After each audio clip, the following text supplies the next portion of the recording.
Did you guys miss the intro? Hold on.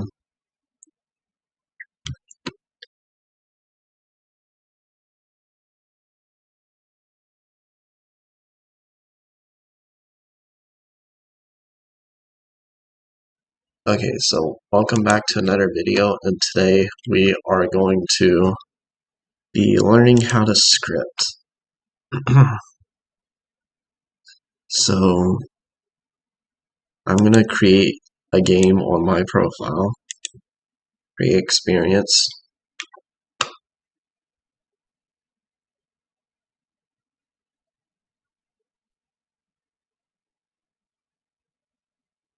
Yeah, this is the first time I ever scheduled a video, so yeah, I'm getting used to it. So I didn't realize it wasn't live yet. So here we go.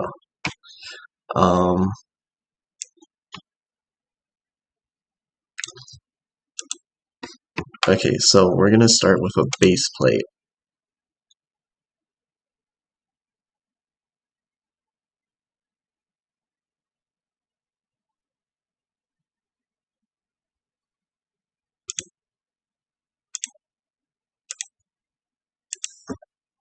Okay, so this is Studio. So the first thing you need to know is like in scripting, what services are. So open up View, go to Explorer, make sure it's open, and as you can see, workspace, players, all of these are services. Okay, and then you also have child. So inside of each service is a child, and workspace is a parent of these childs that are inside a workspace. So you have camera, terrain, base plate, and then workspace would be the parent of the child. Okay, so yeah, and then we're gonna also learn about descendants and what's the other thing? Children. So descendants and children. So descendants are basically, it's hard to explain, but so let's make a script, okay? We're gonna start with client scripts, okay? So client scripts usually go in here. So this is for the player, this is for the character. You can also put client scripts in starter GUI, okay? So we're gonna do starter player. We're gonna add a local script, and also you want to open up go to view and then open up your output so you can see what your script gives you in the output. So the first thing when you open up a script is going to say print hello world. So that is the very basic thing, because print basically just logs into the console, so you can basically say anything. Hello.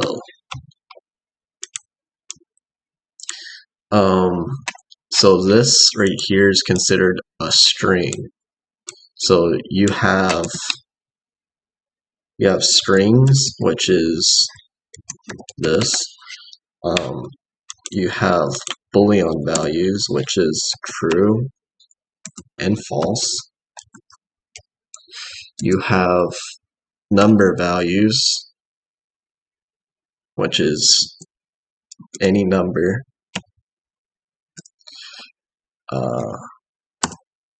What else do you have?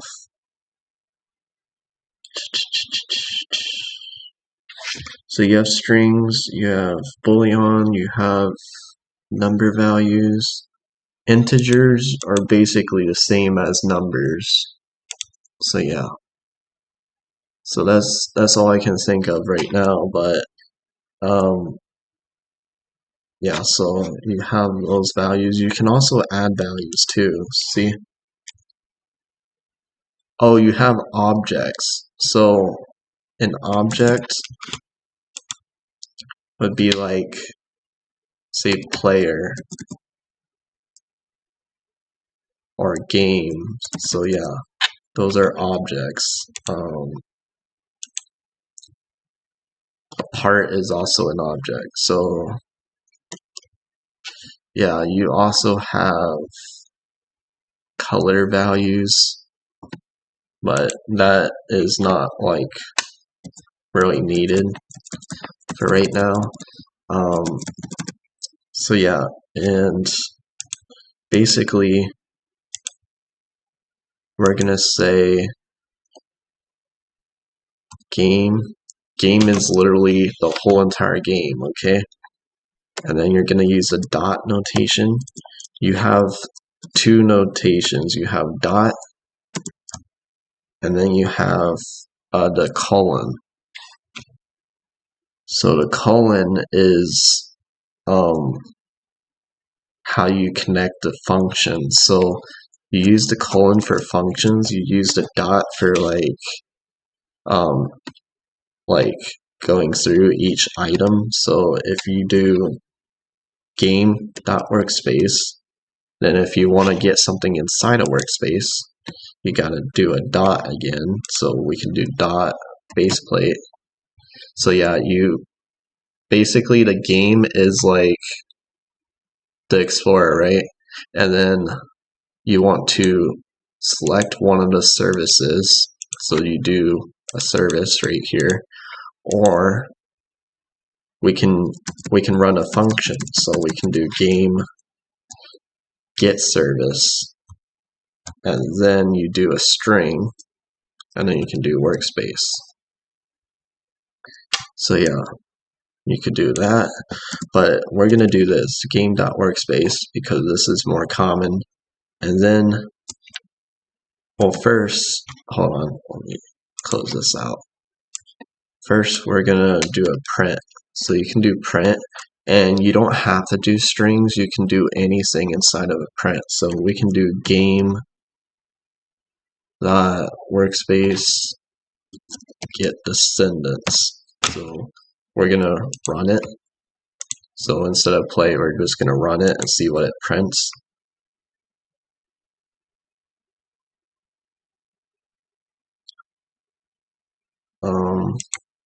It didn't print anything. So let's try to do children.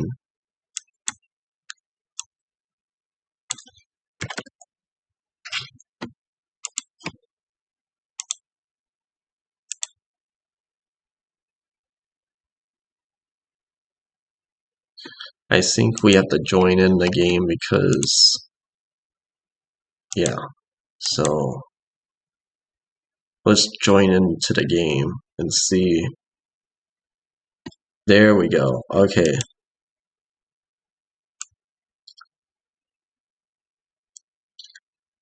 So it gives us an array, okay? So it said there was camera and terrain. Now what if we do, so let's get children, get descendants. So what if we do get descendants? We're going to see what it prints.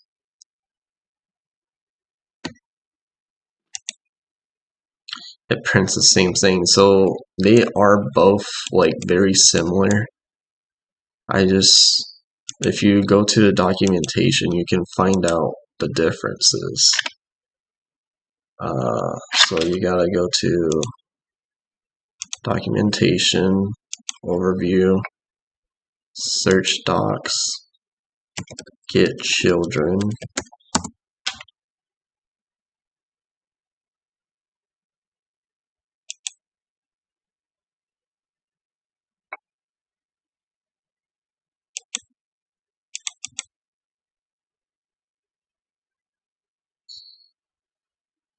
And then, so yeah, these are the children. and then get descendants. So the children are sorted by the order in which their parent property was set to the object. And then let's look at get descendants.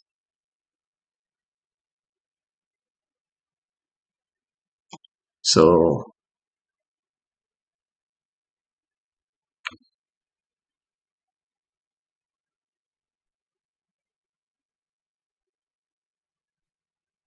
so get descendants will literally get the children, but also descendants of each model. So let's make a model, okay? So we're gonna put a part in the workspace. See, we have a part. Now, if we put a script inside that part, but we don't code anything, so we're gonna put a script in there, and if we were to print descendants, it should tell us a script, right? So it should say there's a script in there.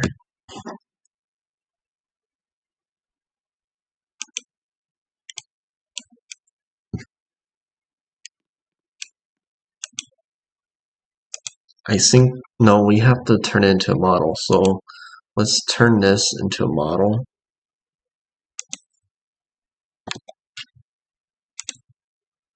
So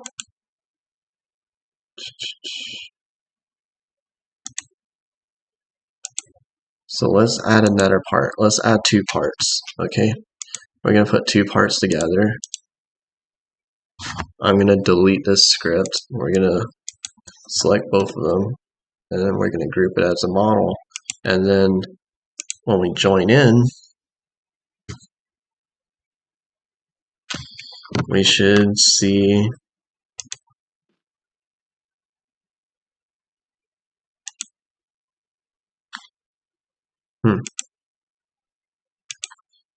okay, so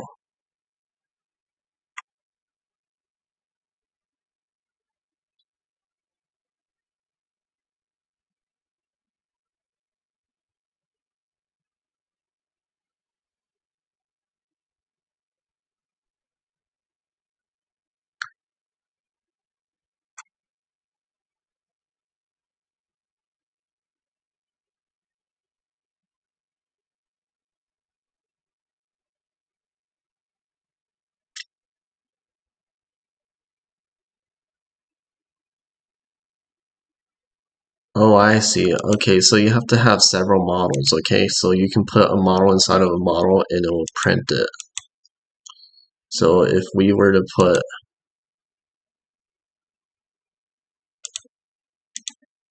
let's say I combine these into a model, and then we were to put more parts,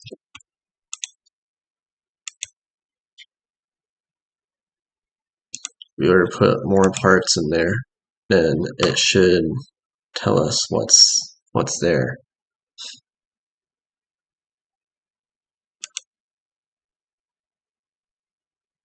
Okay, so we got two models.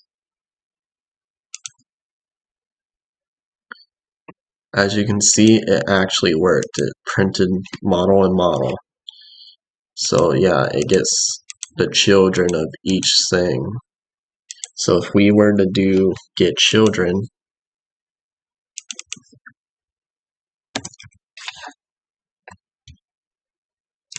it will only print one model, okay?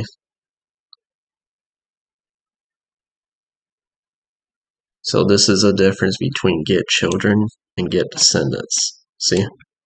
It only printed one model. Okay, now let's delete this. And I'm going to talk about properties. So let's insert a part, and then each item has its own properties. So you want to go to view, you want to open up the properties window, and as you can see, all of these are properties. So you can make it where as the player joins the game, we can change the brick color. So you want to use local to define a part, and then we're going to say local part equals game.workspace.part. Okay, and then you can do part.brick_color, because we're changing the brick color, equals color3, because this is how to change the color. And then you can do .new from RGB, but we mostly are going to use RGB because then you get this color wheel and you can change it. Or we can do .new and just type in the color. No, actually, we gotta do brick color dot. So if you do brick color dot new, then you can type in the name really red. So this is how you type in the name of a brick color, okay? And then if we join in the game, it should change it to red. So you can see it's medium stone gray, right? We click play. As soon as we join in,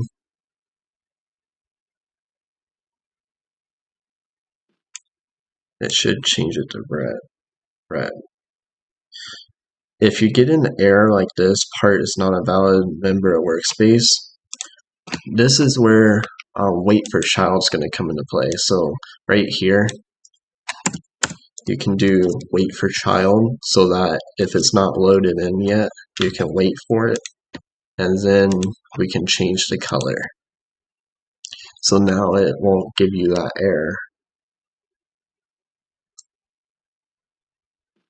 See? Now we changed it to red. If you want to change it to a different color, what you do is you change this,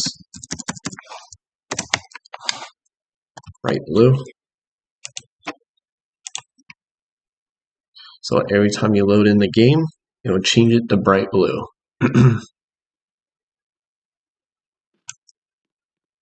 See? Now we're going to move on to the next property, which is going to be cast chattel. This is a Boolean value. If you see a check mark right here, that means it's a Boolean value. So then we can just get rid of this. So if you want to change a property of a part, you want to reference the part, and then you can do dot cast chattel. See, all of these are properties, so except for these two. This is the parent, so it literally tells you what the parent is. So if you do part, so the part is this part, and the parent is workspace. So yeah, and then dot name would tell you the name of the part. So whatever you name this to, that's the name of the part. So if we want to disable the chattel, we can do cast chattel, and then you want to, so cast chattel equals false. Then it's going to disable it. So if we join into the game, and you can look in the properties window to make sure it works. So we're going to select it. As you can see, cast chattel is turned off. If you want, you can also change it to true. So say if you turn this off right here and we join in the game, it's going to already be turned off. So by default, it's already turned off. If we want to turn it on, in the script, we can change this to true. And as you can see, it's turned off, right? So when we join in the game,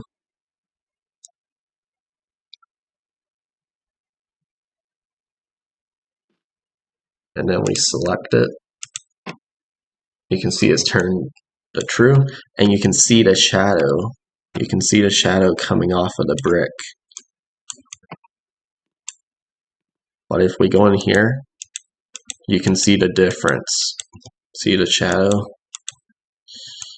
Okay. So now we're going to move on to this property. So this property is the same as brick color, but this one you want to do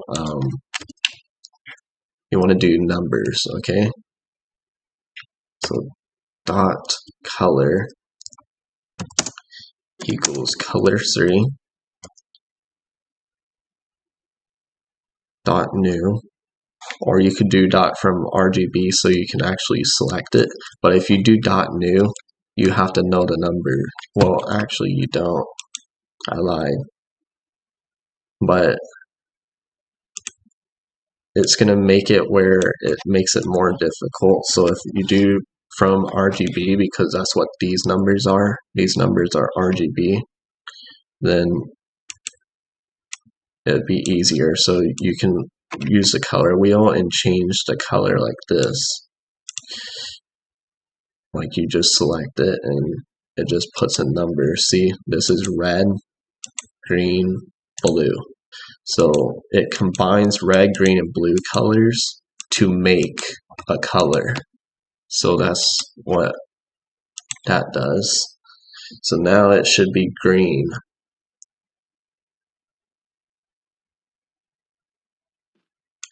See? It's green. And you can literally just click inside of here and then you can change the color like this. Okay, now we're going to move on to material. So this is where we get into enums. So if you do part.material equals, and then you want to do enum because it's an enum value. Anything that has a drop down menu is an enum, okay? So if it has a drop down, that means it's an enum. So then you want to do material, and then you can select a material, anything from here, okay? So we can change it to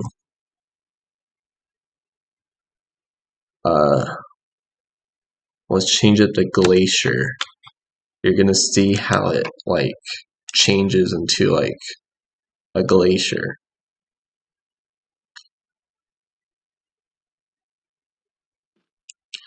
As you can see, the texture of our material has changed to a glacier. Now if you want to change the color in the texture, you want to you can do this. So leave this here, but you want to add part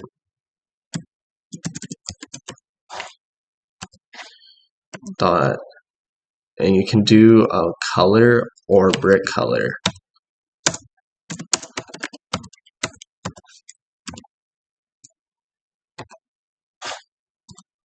And we can do that, and then if we join in, it will change the material and the color.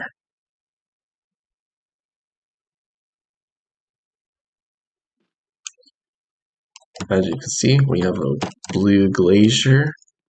So yeah. And then let's go on to the next. So material variant is if you make your own materials. And this is also an enum. So you want to do part dot material variant equals enum dot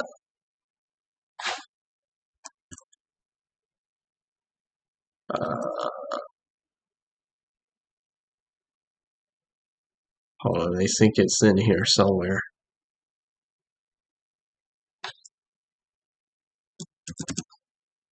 hold on, let me see, material.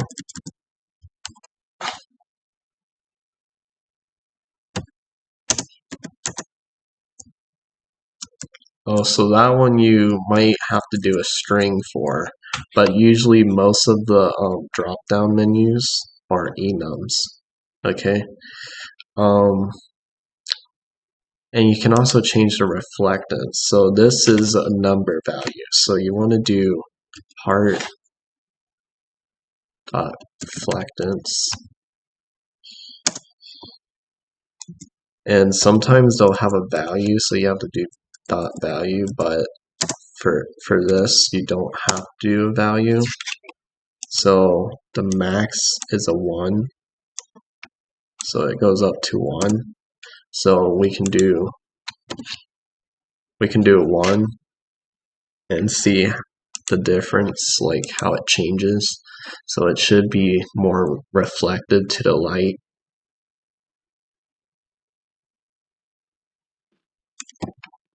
As you can see, it made it like very shiny. It almost looks like glass, but it's plastic.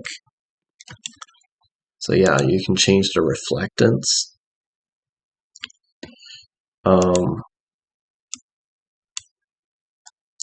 You can also change the transparency. So this is what makes it like very, like you can make it invisible. So if you do, because you go from 0 to 1. So 0 is visible, 1 is completely invisible. So if you want to make like an invisible wall, then you have to do 1. But we're going to do 0.5 so that you can see that it changes the transparency. It makes it where you can see through it. So if you're making like windows and stuff, then you could do this and you can literally see right through it.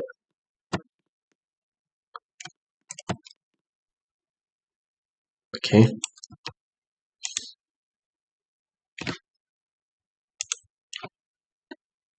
Oh, and I forgot to mention that local scripts, it only changes like things for the client, but if you were doing stuff like this, it would change for everyone, like as soon as everyone joins the game. But basically client is separate from the server, so whatever changes on the client is only for that player.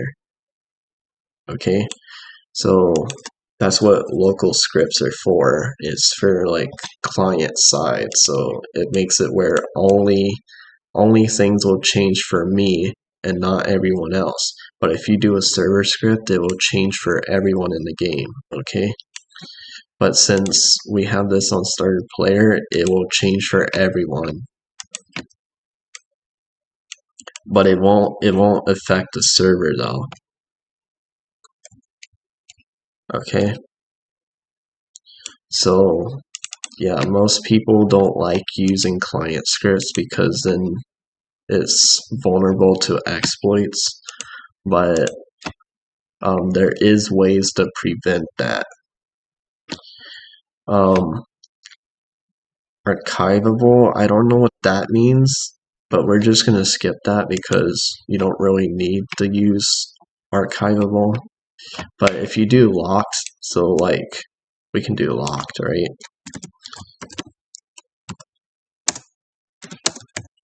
If you do locked, then that makes it where you can't select the part. So if we join in,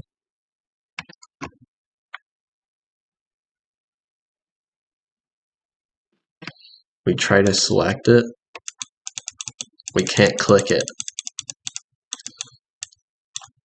We can't even do this, see? It makes it where it's unselectable. So that's what locked does. And if you look in here, it says it's locked. But now we can select it because we unlocked it. So that's what lock does, okay? So if you lock a part, then you can't select it. Now this is where you can change the name of the part. So we can do .name equals new part. So you can change the name of the part. So if we join in the game, if you look in the Explorer, you'll see that the part changed its name. See, now it's called new part because we changed the name of it.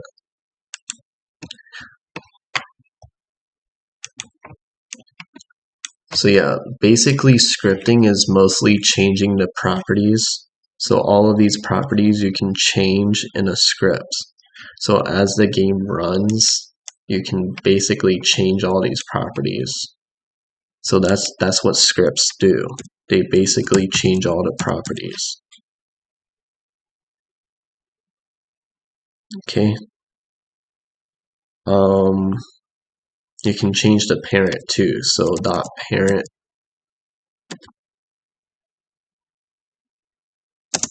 equals game .workspace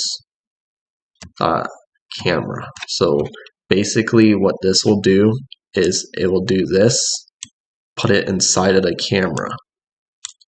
So if we join a game, the part is going to be inside of the camera. It might look like, sometimes it'll look like it disappeared, but it didn't. But look, we put it inside a camera. And so if you go in Studio, it looks like nothing changed, but scripts only run as the game runs. So that's what scripts do. Okay. You can change the size too.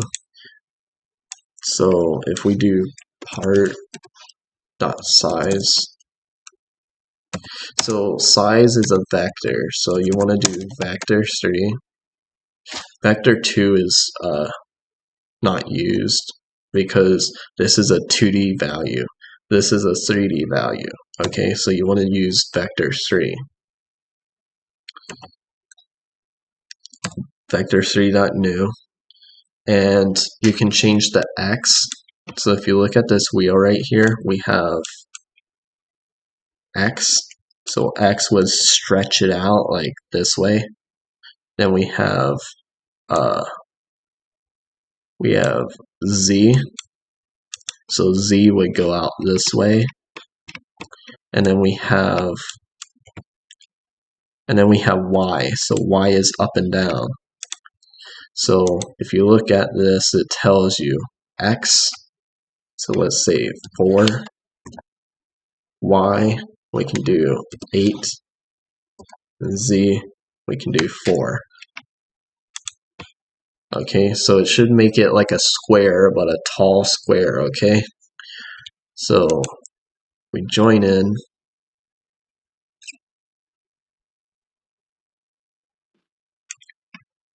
It should make like a big box.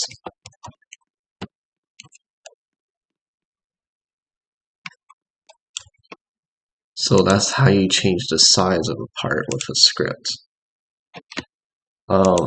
It doesn't permanently change it because, like I said, it only works when the game is running. And then this is C-frame, so we can change the C-frame as well.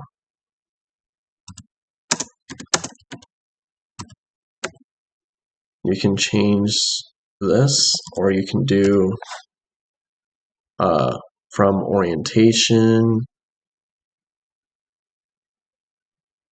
So yeah, you can change any of this.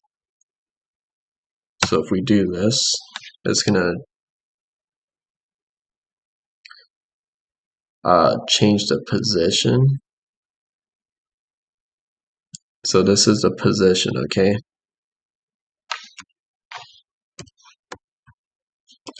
So we're gonna do that, okay? And then when we join in the game, we should see that it moves.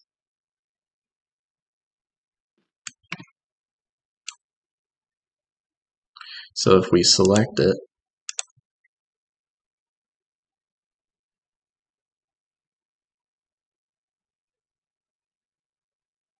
it moved it somewhere.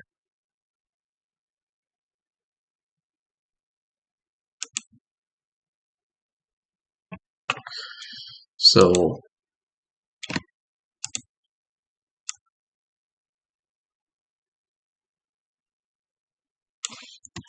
we can also do this.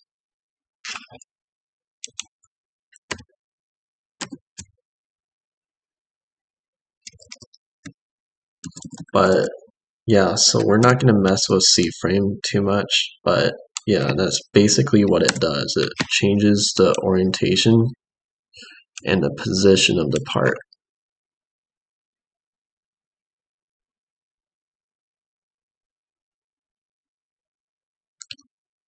Um,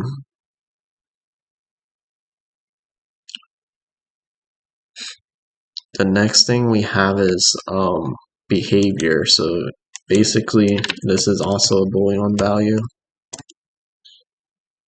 So what it does is it turns on the aerodynamic forces. So this behavior is a new feature. So it makes it where it doesn't, like, aerodynamics doesn't affect the part. So like wind and stuff, it won't affect it. And then can collide is so that we can walk through it. So if we do this,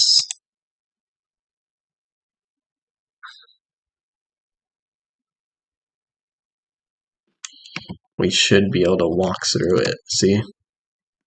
We're going right through it. So if you want to make like a door, like a group door, then you want to do, let's do this. So local group ID. So you want to define your group ID. And then you put your group ID there. And then game.players.player added connect function player if player is in group, and then group ID, and player get ranking group ID, and then you want to do the role ID is less than or greater than, or you could do greater than or equal to, or less than or equal to. And then you have to go from 1 to 255. So those are role IDs, okay? So let's say 30. Then we're going to say part can collide equals false. Then you want to do a wait for a few seconds, like let's do 1.5, and then you want to change it back to true. So when you do this, basically,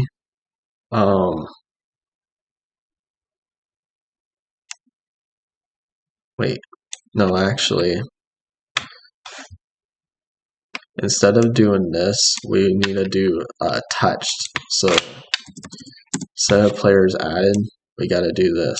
So part dot touched, and then you want to connect the function. So connect function, and it's going to be hit. Function is going to be called hit. And then you can get the player from the character. So local player, so PLR equals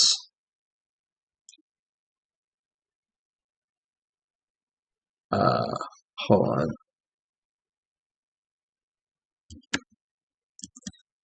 game.player.local player get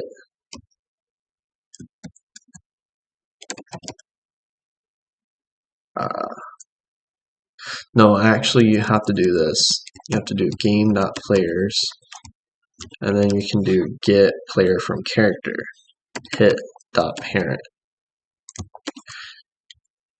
And then if you want to get the humanoid,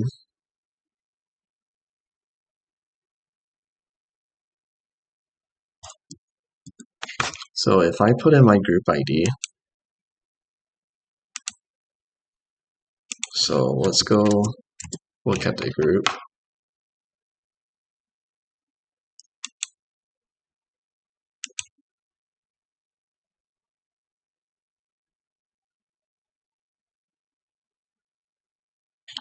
And your group ID is going to be right here. So that's how you find the group ID. To get the role ID, which is this number, what we're going to do is go to configure group. You want to go to roles, select whatever role, and then this number right here is the rank ID. So I can say 248. So we're going to change this greater than or equal to.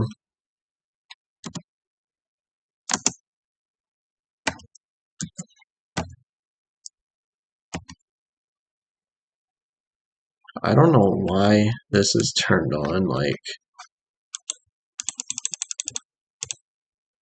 you see this, right? So every time I type, it like deletes it. I don't know why.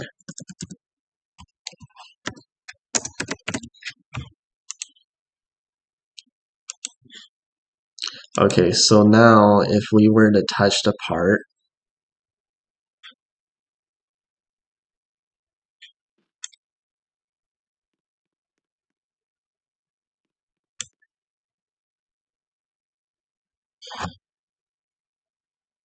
and attempt to index nil with is in group.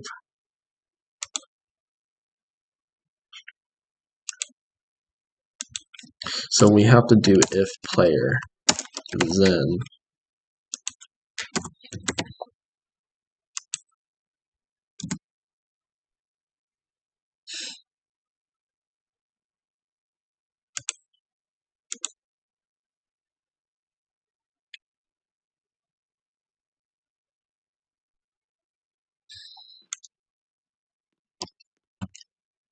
as you can see, we can go right through it.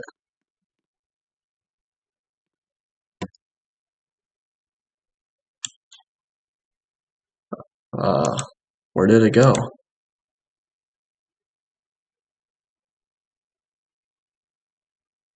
Guys, it disappeared.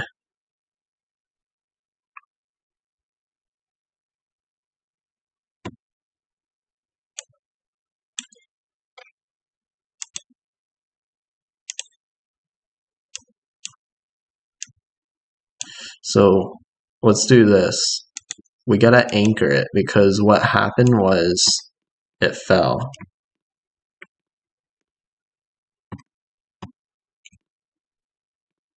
So now we have a group door. And it's a rank door too. So basically, so let me show you guys.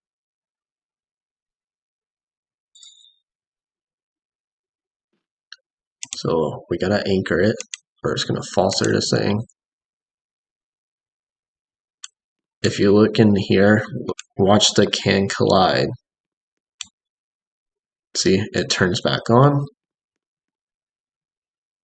It turns off so that you can pass through it, but then it turns back on after a few seconds.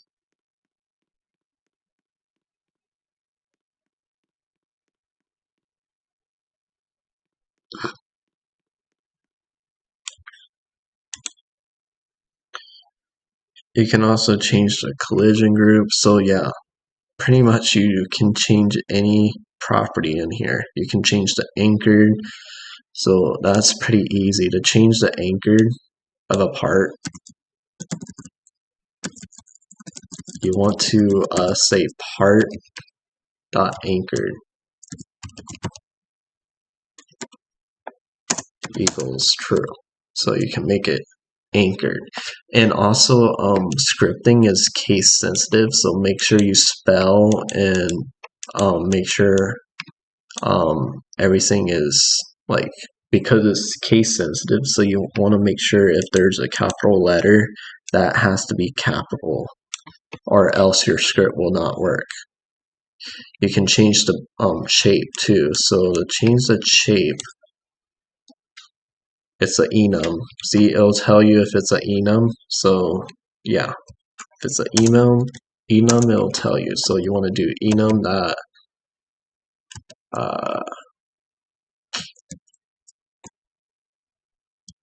hold on, it tells you what it is. So part type. So you want to do enum dot part type, and this is where you can change it. Okay, so it'll literally tell you what the enum is. So part type. So yeah.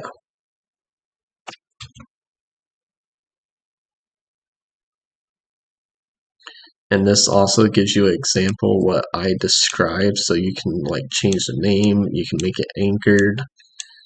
So yeah, you can do all of this, and you can parent it. But you can also spawn in parts. So let's spawn in a part. So let's delete this.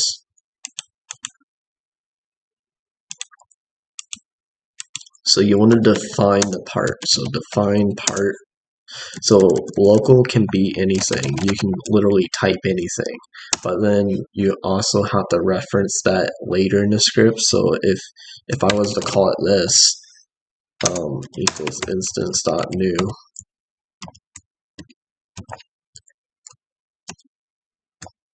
If I was to call it this, then you have to use the same exact name.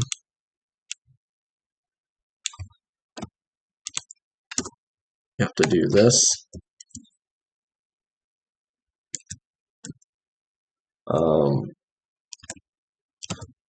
So yeah, you like whatever you call this thing, you have to use that to change the properties.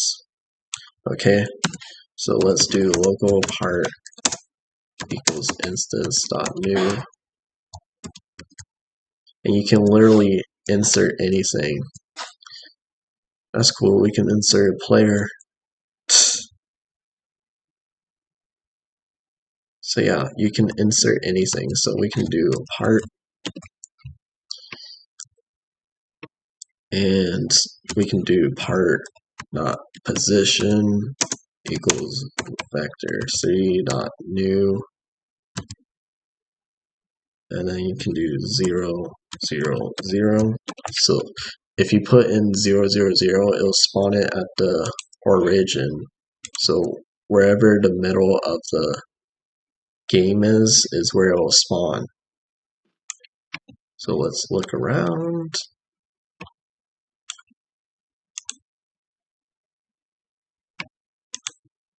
Oh, you have to parent the workspace. If you don't parent the workspace, then it won't work. So we got to do part.parent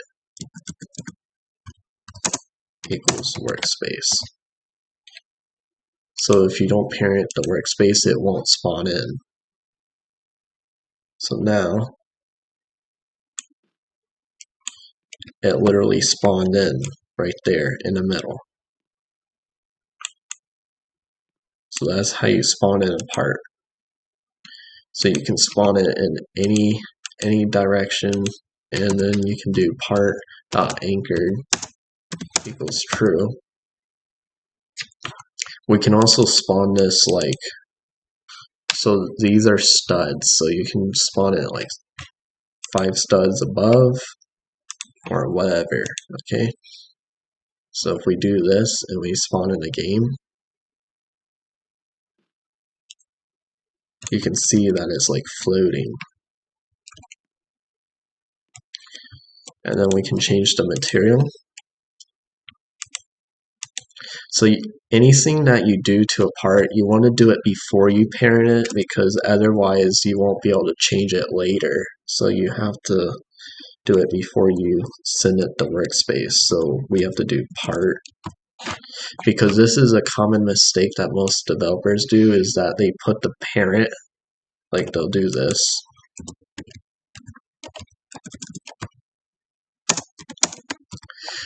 Like if you do that, then all these properties will not do anything. So you have to put this at the bottom. So always have the parent at the bottom. And then we can change the material.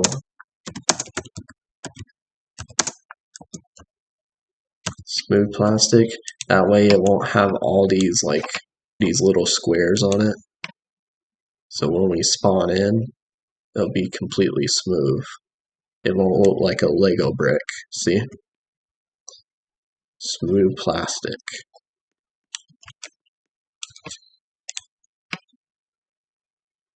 Alright. So basically that's all you need to know about local scripts. Then later on I'm going to teach you guys about like GUIs and stuff, because you can use these for like button clicks.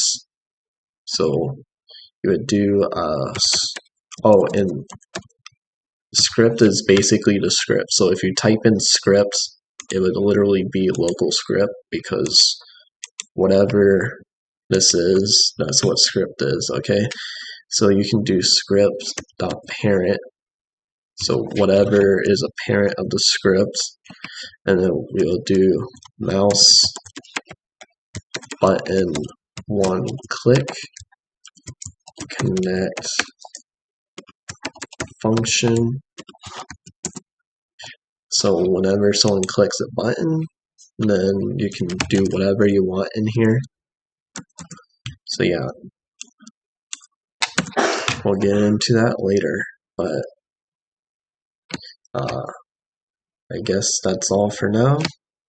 And I'll also teach you guys how to use server scripts. So server script, you want to always put in server script service, and this literally changes the whole entire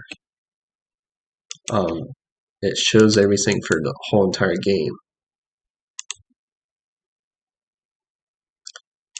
And yeah. Oh, and also let me show you guys something cool. So if you put in a local script, you can literally you can disable the reset button, or you can also trying to think.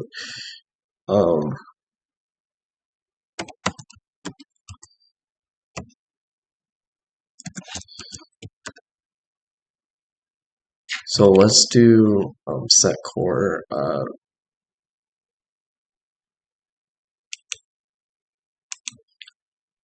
So for the reset button, it would be set core. It would be called reset button callback, I think. So when you join in the game,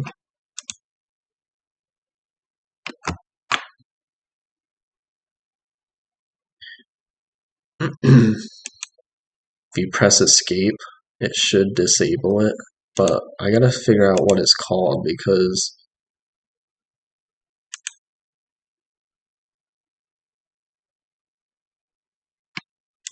it says it's not. So we have to do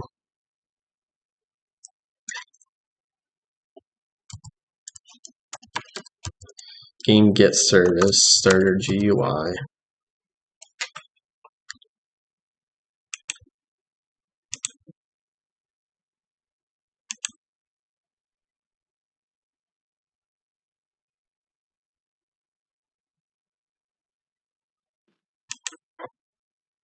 See, we disabled the reset button.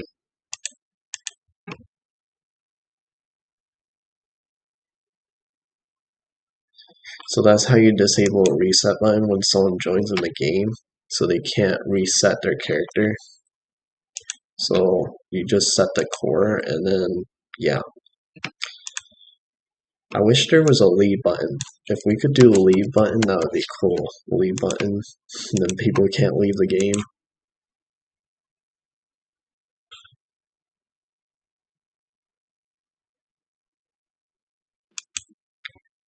Yeah, it can't disable it because it has not been registered.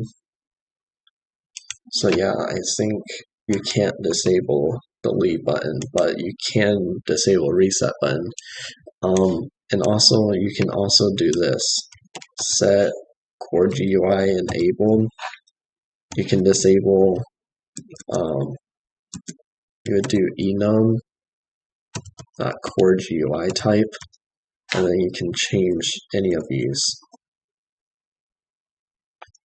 So you can turn off the chat, then you would do a comma, and then you would do the value, so false or true.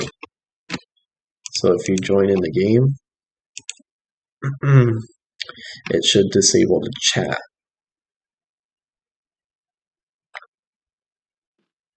As you can see, there is no chat, can't talk,